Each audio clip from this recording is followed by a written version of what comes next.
भाग के उन्होंने मेरी पगड़ी उतार के फेंक दी। कहते यार सरदार तेरी हम हटा के दिखा गाड़ी कैसे हटती है। ग्वालियर में एक सिख समाज के व्यापारी के साथ पड़ोसी व्यापारी द्वारा मारपीट करने और उसकी पगड़ी उछालकर जमीन पर फेंकने का मामला सामने आया है। पीड़ित व्यापारी का कहना है कि जब वह मामले की शिकायत करने पुलिस के पास पहुंचा तो पुलिस ने एफआईआर तो दर्ज की है, लेकिन सिर्फ मारपीट की धाराओं में और पगड़ी उछालकर फेंकने की बात को छिपाया गया है। ऐसे में पीड़ित ने एसपी ऑफिस पहुंचकर पुलिस अधिकारियों से मामले की उचित कार्रवाई करने की मांग की है। दरअसल ग्वालियर के इंद्रगंज थाना क्षेत्र में रामबाग कॉलोनी के रहने वाले सरदार सुरेंद्र सिंह का शिंदे की छावनी इलाके में कारोबार है। उनके पड़ोस में ही शानो शौकत के नाम से एक बड़ा रेस्टोरेंट है।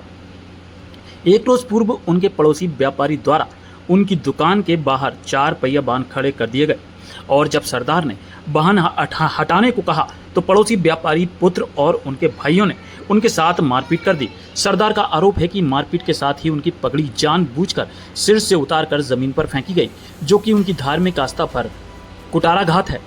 उनका आरोप है कि वे जब मामले की शिकायत लेकर इंद्रगंज थाना पहुंचे तो इंद्रगंज थाना पुलिस ने मारपीट की साधारण धाराओं में मामला दर्ज किया है। ऐसे में फरियादी ने एसपी ऑफिस पहुंचकर पुलिस अधिकारियों से मामले में उचित कार्रवाई करने की मांग की है। मामले में सीएसपी रॉबिन जैन का कहना है कि इंद्रगंज थाना क्षेत्र की सिंदे की छावनी स्थित शानो शौकत रेस्टोरेंट के पास ही व्यापारी की दुकान है और गाड़ी रखने को लेकर दोनों में विवाद हुआ था, जिसमें रेस्टोरेंट संचालक राकेश शिभरे, उनके पुत्र और भाई के खिलाफ एफआईआर दर्ज कर ली गई है। मारपीट के दौरान पगड़ी गिरी है या जानबूझकर उसे फेंका गया है, ये विवेचना का विषय है। पुलिस मामले की जांच कर रही है और जांच उपरांत वैधानिक कार्रवाई की जाएगी। मेरा नाम सुरेंद्र सिंह है।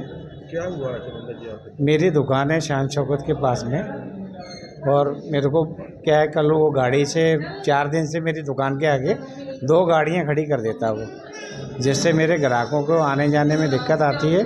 पूरा रास्ता रुक जाता है, स्कूटर भी नहीं आ सकता। बस मैंने उसको ये बोला था कि मैंने थोड़ा सा गाड़ी पीछे कर लो या आगे कर लो। इसको बोला था मैंने राकेश शिवरे को, शान चौकत के जो मालिक हैं, उनसे बोला था मैंने। तो उन्होंने क्या किया कि मेरे को गालियां दी और उनका लड़का एकदम आया भाग के, उन्होंने मेरी पगड़ी उतार के फेंक दी। कहते यार सरदार तेरी हम हटा के दिखा गाड़ी कैसे हटती है। माँ बहन की गालियाँ दी उसने बहुत मेरे को, और कम से कम 5-6 जनों ने मेरे को मारा। वो, उसका लड़का, उसका भतीजा और उसके नौकरों ने मुझे मारा और मेरा होठ फट गया। ये देखिए यहाँ से होठ फटा हुआ मेरा, और पगड़ी मेरी पैरों से कुचल दी। और मैं कल थाने में गया, थाने में उन्होंने मेरी जो पगड़ी की बात ही नहीं लिखी। मैंने बहुत बोला कि इन्होंने मेरी पहले पगड़ी उतारी है फिर मेरे को मारा है। उन्होंने लिखा कि धक्का मुक्की से पगड़ी गिर गई है, ऐसा नहीं है। उन्होंने सबसे पहले मेरी पगड़ी फेंकी उतार के। इससे पहले कोई विवाद चल रहा था आपका? कोई विवाद नहीं, कभी किसी से कोई बात ही नहीं हुई हमारे मोहल्ले में। कौन लोग हैं ये शान शौकत शिवरे है।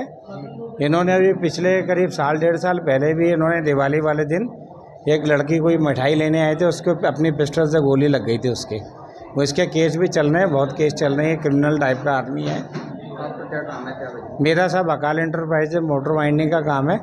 बड़ी बड़ी मोटरें आती हैं तो मेरे को रास्ता नहीं देता। अंदर ऑटो 3 व्हीलर लगाने होते हैं, माल उतारना पड़ता है तो या चढ़ाना पड़ता है, तो हमें परेशान करता है। कल इसने हमें मारा, कहता करा रिपोर्ट, कहीं कुछ नहीं होगा। और साधारण हमारी जो है रिपोर्ट लिखी गई है। जो इनकी पगड़ी उतारी गई हाँ, है ना, ये वो बहुत पगड़ी वाली काम बात तो किया है हमारी, और हाँ। पूरा सिख समाज में बहुत रोष। ये थाना अंदरगंज में सिंदे की छावनी पर एक शान शौकत जो दुकान है, उनके मालिक और उनके पास में ही कार्य करने वाले एक जो पंजाबी समाज से हैं, इनके बीच में कल एक झगड़ा हुआ था, जिसमें मूल जो कारण था वो शान शौकत वालों की गाड़ी इनकी दुकान के बाहर उन्होंने पार कर दी, जिस पर ये झगड़ा शुरू हुआ। और फिर राकेश शिवरे और उनके पुत्र और उनके साथ में जो शान शौकत के मालिक हैं, इन 3 लोगों ने इनके साथ मारपीट की और इस संबंध में इनके पीड़ित द्वारा अपनी शिकायत जो है थाने में दर्ज कराई गई, जिसमें अपराध पंजीबद्ध किया गया है। इसमें मारपीट की धाराओं में अपराध पंजीबद्ध है। इसमें हम प्रिवेंटिव एक्शंस भी जो हैं वो ले रहे हैं और इसमें हम विवेचना करके अग्रिम कार्रवाई करेंगे। जी, व्यक्तिगत चूँकि घटना है, उनका कहना है कि मेरी पगड़ी भी ज़मीन में गिर गई थी या पगड़ी उन्होंने उठा के को किस इंटेंशन से किया, इस संबंध में चूँकि विवेचना का विषय है। विवेचना में जो भी इसमें तथ्य आएंगी उसके अनुसार इसमें अगर धारा इजाफा करना होगा तो आगामी कार्रवाई करेंगे। अगर आप देखना चाहते हैं ग्वालियर चंबल अंचल की प्रमुख खबरें मेरे इस अंदाज में, तो अभी हमारे YouTube चैनल को सब्सक्राइब करें और Facebook, Instagram पेज को फॉलो करें और हमारे चैनल पर अपना विज्ञापन देने या पॉडकास्ट के लिए इस नंबर को अपने मोबाइल फोन में जरूर सेव करें और संपर्क करें 9300760730। इसी के साथ मैं शाहनवाज आप सभी के दिलों की आवाज आपसे विदा लेता हूं। फिर मुलाकात होगी नई खबरों के साथ इसी अंदाज में। जय हिंद, जय भारत।